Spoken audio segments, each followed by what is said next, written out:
गुरुर् ब्रह्मा गुरुर्विष्णु गुरुर्देव महेश्वरा गुरु साक्षात परम ब्रह्मा तस्मै श्री गुरुदेव नमः। एक तरफ तो हम कहते हैं गुरु गोविंद दो खड़े काके लागो पाए, बलिहारी गुरु आपने गोविंद दियो मिलाए। यानी गुरु की महिमा इतनी है कि वो सीधे ईश्वर से आपका साक्षात्कार करा सकते हैं। लेकिन अब आज के ज़माने की बात करें तो गूगल से बड़ा गुरु कोई नहीं है। आपको हर समस्या का ज्ञान समाधान सब गूगल पे मिल जाता है। तो क्या अब गुरु की अहमियत नहीं रह गई है? गुरु की जगह शिक्षक या टीचर ने ले ली है? और जो विद्यार्थी हैं, शिष्य हैं, क्या अब उनमें भी वो पहले वाली बात नहीं रही?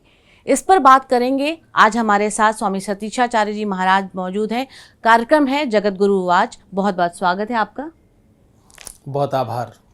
गुरु जी, हमारे साथ तमाम विद्यार्थी हैं जी। और हम बात करें गुरु शिष्य परंपरा की, तो आपको कहीं कोई खास कोई कमी नज़र आती है पहले के वक्त में और अब के में?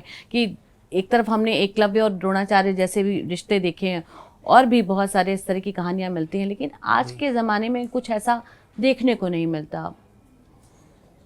देखिए, गुरु शिष्य जो परंपरा है ये श्रद्धा का सोपान है, श्रद्धा की सीढ़ियां हैं। आज गुरु और शिष्य की परंपरा में स्वार्थ सोपान है। आज हम कार्य सिद्धि से गुरु का आंकलन करते हैं, उसके ज्ञान से, उसकी आध्यात्मिकता से, उसके तप से, उसकी साधना से नहीं।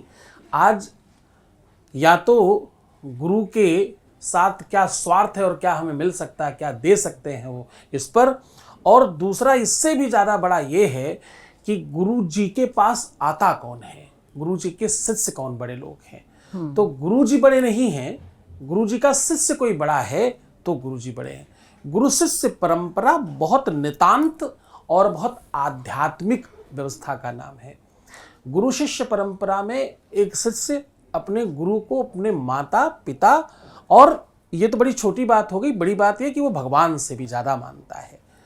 और इसमें बिल्कुल आवश्यक नहीं है कि गुरु बहुत महान हो, इसमें बिल्कुल आवश्यक नहीं कि गुरु तपस्वी हो, इसमें एकदम आवश्यक नहीं हो कहे कि गुरु बड़ा शिक्षित भी हो, इसमें यह भी आवश्यक नहीं कि गुरु किसी भी बड़े पद पर हो। अब जैसे मैं जगत गुरु हूँ, देश में 4 ही जगत गुरु होते हैं। आवश्यक नहीं है कि आप किसी बहुत बड़े पद वाले व्यक्ति को ही गुरु बनाए।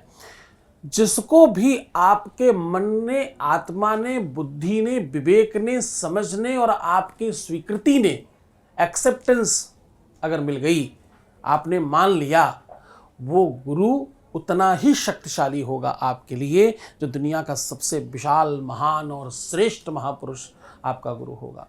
क्यों? क्योंकि जब आप गुरु कह देते हो जी, तो वो आपकी जिम्मेदारी समाप्त हो गई, उस व्यक्ति की भी जिम्मेदारी समाप्त हो गई।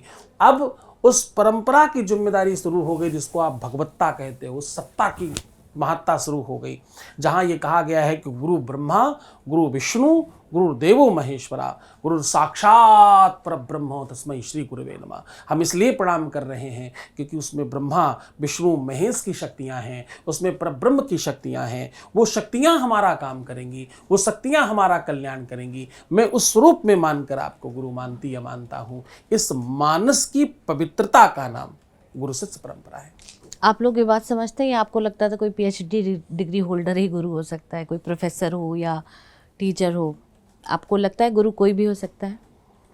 जी, कोई भी हो सकता है। आप लोग की लाइफ में कौन किसको गुरु मानते हैं, आप लोग बताएं। और कोई सवाल हो पूछिएगा।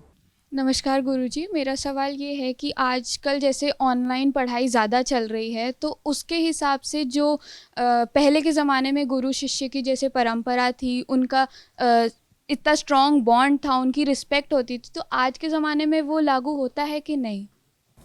अच्छा प्रश्न है आपका। देखिए, गुरु और शिष्य परंपरा में जितनी जिम्मेदारी शिष्य की है उतनी ही जिम्मेदारी गुरु की भी है कि वो आपको माने। क्योंकि गुरु शिष्य परंपरा प्रेम है ना, एक दूसरे से आदर, सम्मान, सत्कार, भावनात्मक जुड़ाव, ये तभी संभव है जब दोनों परस्पर हो। आज भी आप इन्फ्लुएंस तो होते ही हो, बिना इन्फ्लुएंस हुए तो आप ऑनलाइन किसी को नहीं सुनोगे। आप सुनोगे ही तब जब इन्फ्लुएंस हो, उनसे उनसे प्रभावित हो, वो तुम्हें ठीक लगते हैं पढ़ाने में, उनकी पद्धति में, उनके बोलचाल के तरीके में, उनका ढंग, उनका परोसने का तरीका, उनका मटेरियल आप तक पहुंचाने का तरीका, समझाने का ढंग, कोई तो ऐसी चीज़ प्रभावित करती है जिससे आप उन्हें स्वीकार करते हो, एक्सेप्ट करते हो। अब आपकी रहनी यानी आपका अपना निजी स्वभाव ये बताएगा कि आपके जीवन में किसी भी व्यक्ति को आप कितना महत्व देते हो, वो तुम्हारे लिए कितना कीमती हो सकता है। आप किसी का आदर करते हो तो वो आदर के लायक जो व्यक्ति है उसकी महानता नहीं है, महानता आपकी है कि आप आदर कैसे करते हो। आप जब किसी को प्रणाम करते हो तो जिसको तुम प्रणाम कर रहे हो उसकी खास बात कुछ नहीं है, आपकी खास बात है कि आप इतने संस्कारी हो, आप इतने शिक्षित हो, आप इतने समझदार हो और आप इतने बेहतरीन हो, आप बहुत बेहतर सोल के मालिक हो कि आपको झुकने में आनंद आता है। आप प्रणाम कर रहे हो तो ये नहीं कि तुम छोटे हो गए, आप ये कह रहे हो कि मेरे संस्कार, मेरी मर्यादा, मेरी जानकारी ये कहती है कि मैं तुम्हें प्रणाम करूं और तुम्हें सत्कार करूं। जब तुम किसी को सत्कार देते हो तो तुम सत्कार खुद को देते हो, अपना परिचय बताते हो, अपना सिग्नेचर बताते हो। वेद कहता है कि नमन्ति फलिनो वृक्षाः नमन्ति गुणिनो जनाः शुष्क काष्ठानि मूर्खाश्च न नमन्ति कदाचन। मतलब जिस पेड़ में फल लगे होंगे वही तो झुकेगा। फल मतलब जो ज्ञानी है, पढ़ा लिखा है, शिक्षित है, संस्कारी है, पारिवारिक है, बढ़िया कुल खानदान का है, अच्छा बैकग्राउंड है, बेहतर दिमाग वाला व्यक्ति है, अच्छा सोल लेकर पैदा हुआ, भगवान का निजी बच्चा जो है वही तो फलदार है। फल तो यही तो है, फल है। तो बोले जिसमें फल लगे वो वृक्ष झुक जाएगा, जो ज्ञानी है वो झुक जाएगा, और जो सूखी लकड़ी है वो क्या होगी, टूट जाएगी, वो नहीं झुक सकती। तो बोले शुष्क काष्ठानि, सूखी लकड़ी, मूर्खाश्च, मूर्ख व्यक्ति कभी झुकता नहीं। झुकते वही हैं जिनमें विनम्रता होती है, जो श्रेष्ठ होते हैं, जो बड़ा है वही झुककर खड़ा है। तो कैसे पहचान होगी कि हमारा गुरु कौन है, और क्या बिना गुरु के ज्ञान संभव ही नहीं है? कुछ भी आप सीखते जहां से हो वो गुरु है। सबसे पहले तो आपको यह समझना होगा कि आप गुरु किसको बनाते हो और गुरु होता कौन है, इसको लेकर बड़ी भ्रांति है जी।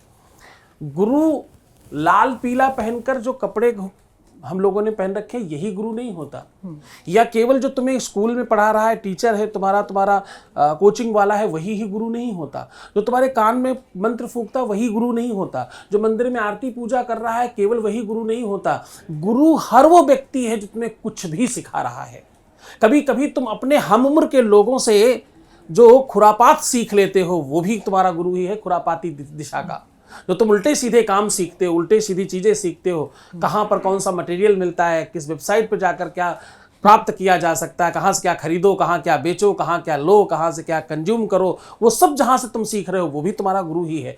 अच्छी दिशा के लिए, बुरी दिशा के लिए, दोनों की तरफ जो तुम्हारी उंगली पकड़कर तुम्हें ले जा रहा है और ले जाने में सक्षम हो गया।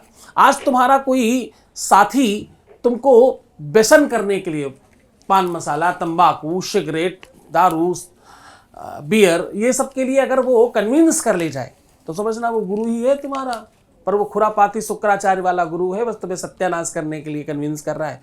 क्यों? क्योंकि आप देखो इन्फ्लुएंस हो रहे हो अनावश्यक। आपने वो स्वैग समझ लिया है, दारू का ग्लास हाथ में पकड़ना। आपको लगता है ये स्टाइल है, इसके बगैर तो आप गरीब रह जाओगे, इसके बगैर तो आप बहुत पिछड़े कहलाओगे, जबकि ये कुछ नहीं, ये इन्फ्लुएंस ही है। एक छोटी सी कहानी बताता हूँ आपको 2 लाइन में। एक व्यक्ति गुलाब से बोला, गुलाब समझते हो, फूल, गुलाब से बोला कि तुम लाल ही क्यों हो, दूसरे रंग भी तो है तुम में। तो उसने कहा मेरे में कोई रंग नहीं। उसने बहुत कन्विंस किया पहले वाले व्यक्ति ने, देख तेरी टहनी हरी है, पत्तियां हरी हैं, कांटे ब्लैक हैं, ये ब्राउन है, तमाम कलर दिखाए। देखो अंदर अगर आपका टहनी का छिलका हटाओ तो अंदर सफ़ेद निकलता है, वाइट निकलता है, इतने रंग तेरे पास, तू लाल ही क्यों निकलता है? गुलाब बोला नहीं मेरे में कोई रंग नहीं, मैं तो लाल ही हूँ। उसने क्या किया, गुलाब को थोड़ा कट किया, उसमें कुछ और जोड़ा, उसको बांध दिया। कुछ दिन के बाद पीला गुलाब निकला। गुलाब को उसने फिर कहा देख तेरे अंदर एक पीला रंग था, मैंने निकाल कर दिखाया। गुलाब फिर नहीं माना, उसने फिर कट किया, फिर कुछ जोड़ा, फिर से उसमें एक गुलाबी गुलाब निकला। ऐसे करते करते उसने कितनी बार काटा, न जाने कितनी बार काटा, और हर बार एक नए रंग का गुलाब, नीला गुलाब, पीला गुलाब, ऑरेंज गुलाब, ये गुलाब, वो गुलाब। और आश्चर्य तब हुआ कि पहले वाला गुलाब जो अपने आप को भूल कर बैठा था वो 2 पैसे का बिक रहा था। अब ये जब दूसरा वाला गुलाब बाहर निकला, अपने रंग को पहचान कर, ये गुलाब महंगा हो गया। पहले वाला गुलाब वहीं पड़ा रह गया, गुलकंद तक जा पाया बेचारा गरीब गुलाब। और ये दूसरा पढ़ा लिखा गुलाब जो गुरु की कृपा से बाहर आया, ये देश विदेश में घूमने लग गया, पूरे विश्व में घूम कर आ गया, और ये बहुत महंगा हो गया। अब ये काम जो गुलाब के जीवन में किसी ने किया, ये गुलाब के लिए तो गुरु ही है ना, जिसने परिवर्तित कर दिया, चेंज कर दिया, ब्रह्मा की तरह पढ़ाया, सृष्टि निर्माण किया, व्यवस्था बना दी और गुलाब को महंगा कर दिया, कीमती कर दिया। वो कौन था पता है? वो एक माली था। तो गुलाब के लिए गुरु कौन है? माली है।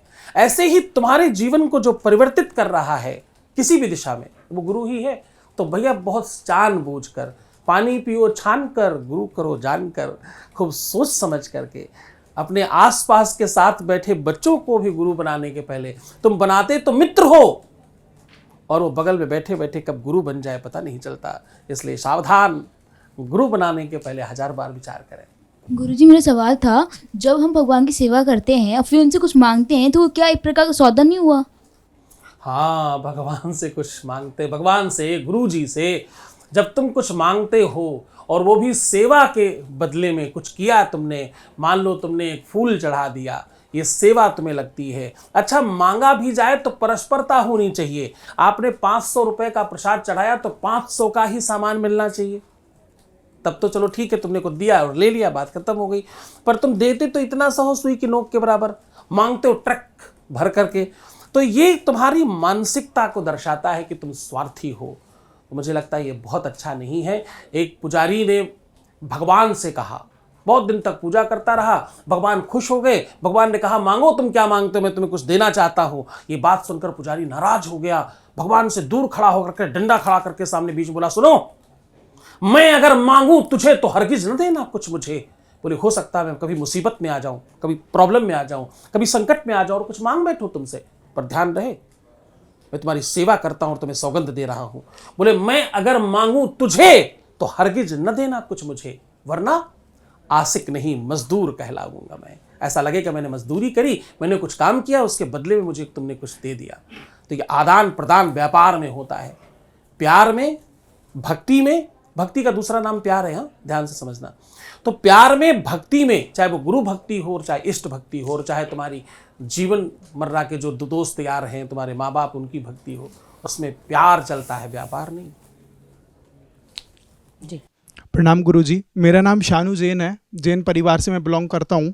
और जैसे कि मेरे गुरुदेव जो हैं आचार्य गुरुदेव श्री विद्यासागर जी महाराज हैं, तो मेरा मानना ये है कि गुरु जीवन में एक होना चाहिए। या फिर आपने जैसे कहा कि गुरु जरूरी नहीं है कि ज्ञानवान होना चाहिए और ज़रूरी नहीं है कि एक उच्च पद पर होना चाहिए। तो महाराज जी, आपको ये नहीं लगता कि शायद इससे हम इस बात से अंधविश्वास को बढ़ावा दे रहे हैं, या फिर किसी को भी अपन आगे सर झुकाएंगे तो इससे अंधविश्वासी बाबाओं का और बढ़ावा मिलेगा, बढ़ती हुई संख्या देखने को यहाँ पर मिलेगी अपन को? अच्छा प्रश्न है आपका। सबसे पहले तो जीवन में गुरु एक हो ही नहीं सकता। हम सबको वो वाला खिलौना पकड़ा दिया गया है जो कहीं होता नहीं है। एक गुरु का कोई मतलब नहीं। पहला गुरु तो आपकी अपनी माँ है, तब तो कोई नहीं था। दूसरा गुरु आपका क्लास टीचर है जिसने पहली बार तुम्हें कुछ पढ़ना वढ़ना सिखाया। तो जीवन में तमाम पथ पर गुरु मिलते, तो एक गुरु होता ही नहीं, ये शब्द ही गलत है। जी गुरुदेव, लेकिन मेरा मानना ऐसा, या फिर जो मुझे बताया गया है अभी तक, कि गुरु जो होता है वो एक ही होना चाहिए। जैसे कि माँ होती है, माँ एक होती है, वैसे ही गुरु एक होना चाहिए। और बाकी का हम सबको अपनी, जैसे अब बड़ी महिलाएं होती हैं उनको माँ मान के चलते हैं, ऐसे ही गुरु मान करके उनके आदर्शों का पालन करना चाहिए। लेकिन ऐसा हमें बताया गया है जो अभी तक हमने एक्सेप्ट किया है। ये विशाल विषय है। गुरु एक जिस दिशा में कहा गया, जिस परंपरा में कहा गया, उसको हमने सब जगह मिक्स कर लिया। हम हिंदुस्तानियों की आदत है, एक दवाई का नाम जान जाए तो हम डॉक्टर हो जाते हैं। इस देश में तमाम लोगों की बात कर रहा हूं, इतनी सी जानकारी में डॉक्टर हो गए। और बड़े डॉक्टर हो गए सर, 10-10 हजार करोड़ का टर्नओवर कर रहे हैं। एक श्लोक सही से जान गया वो महापुरुष हो जाता है। और इस देश में लोगों को आदत है जरा सी जानकारी में ज्ञानी बनने की। तो ये सबसे दोषपूर्ण ज्ञान है कि गुरु एक होना चाहिए। जिस दिशा में कहा गया, ये कहा गया है एक गुरु आपकी साधना पथ पर कहा गया है। जब आप साधना पथ पर चलते हैं, क्योंकि वो पथ बहुत नितांत पर्सनल है, वहां कोई नहीं है, और वहां जरा सा तुम चूक गए तो नीचे गिर जाओगे। क्योंकि साधना पथ बहुत बहुत नीरस और बहुत भ्रामक है, बहुत उसमें भटकाव बहुत है। वहाँ एक ही गुरु होना चाहिए जो तुम्हें समझ चुका है, जो तुम्हें जान चुका है, तुम्हें उंगली पकड़ाकर धीरे धीरे ले जा रहा है, उसे मालूम है तुम्हें कैसे ले जाना है।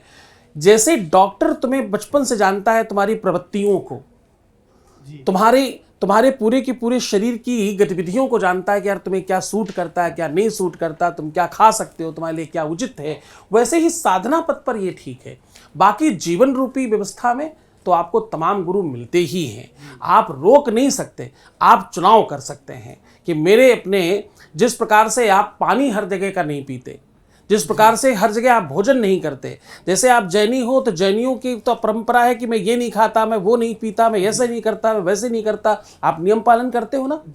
तो वो नियम पालन जो है वो अंकुश है, वो व्यवस्था है, वो एक ऐसा अरेंजमेंट है जिसमें मर्यादा, जिससे आप बोलते हो। तो आप सेलेक्टिव रहो, क्या करना है क्या नहीं करना, किसको उस अवरे के अंदर लेना और किसको नहीं लेना। बस इतनी जानकारी ही आपको बेहतर कर सकती है। गुरु हर क्षण क्षण मिलते हैं। ये भारतवर्ष है, यहाँ शिष्य नहीं मिलते, यहाँ गुरु ज़्यादा मिलते हैं। हर चौराहे पर, हर पान की दुकान पर, हर चाय की दुकान पर, तुम्हारे हॉस्टल के हर कमरे में एक आध, और ज़बरदस्ती हाथ पकड़कर हिला डुला कर बोलने वाले। सुन रहे हो, सुन रहे हो, सुनो सुनो जरा सुनना। तुम्हें पता है, तुम्हें नहीं सुनना हो तो भी सुनाने वाले यहाँ गुरु ज़्यादा हैं। पढ़ने वाला बच्चा तो विश्व की सबसे बड़ी बड़ी यूनिवर्सिटियों में भी जा रहा है, पर पढ़ाने वाला हर चौराहे पर घूम रहा है। और महाराज जी, मेरा ये भी आपसे एक प्रश्न था। जैसे मैंने आपकी कथाओं में सुना है कि कई लोगों को आप ये बताते हैं कि ये करने से ये हो जाएगा, ये करने से ये हो जाएगा, और पूरे दावे के साथ में आप कहते हैं तो लोगों, और आपने शायद यहाँ तक कि मैंने ये भी सुना है कि लोगों के अनुभव आपके पास आते हैं, वो अनुभव अभी तक 20 लाख अनुभव आपके पास हो चुके हैं, तो उनके आधार पर उन चीज़ों को आप सच मानते हैं। क्या ये वास्तव में आप अनुभव के आधार पर करते हैं, या फिर आपकी कोई ज्योतिषी गणना है या कोई गणित है जिसके आधार पर आप बताते हैं कि ये करने से ये हो जाएगा? जैसे ईशान कोण पर कलश रखने से धन की प्राप्ति होती है या धन की बढ़ोतरी होती है, ऐसा कुछ? देखो क्या है, ये जब कोई भी माँ किचन में बहुत दिन तक काम करती रहती है ना, तो उसको कुछ ऐसी रेसिपीज़ भी पता होती हैं जो कहीं है नहीं, उसने करते करते जान लिया है, समझ लिया है। तो पहले प्रश्न का जवाब आपके ये है कि जब बहुत वर्ष हो जाए तो आपके अपने भी रिसर्च होते हैं तमाम, जो आप साझा कर पाते हो।